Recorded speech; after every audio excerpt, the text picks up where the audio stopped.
കർദിനാൾ Mar George Koovakad റോമിലെ പള്ളിയുടെ സ്ഥാനിക ശുശ്രൂഷ ഏറ്റെടുത്തു. റോമിലെ ചിർക്കോൺവല്ല സിയോനെ ആപ്പിയയിൽ പാതുവായിലെ വിശുദ്ധ അന്തോണീസിന്റെ നാമത്തിലുള്ള ഇടവക പള്ളിയുടെ സ്ഥാനിക ശുശ്രൂഷയാണ് ഏറ്റെടുത്തത്.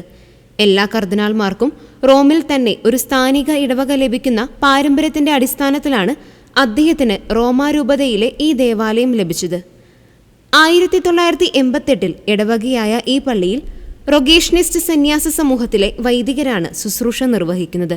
2012 കർദിനാൾ ഡീക്കന്മാരുടെ സ്ഥാനിക ദേവാലയമായി തിരഞ്ഞെടുക്കപ്പെട്ട ഈ ഇടവക ഇതിനു മുമ്പ് മറ്റു 2 കർദിനാൾമാരുടെ സ്ഥാനിക ദേവാലയമായിരുന്നു.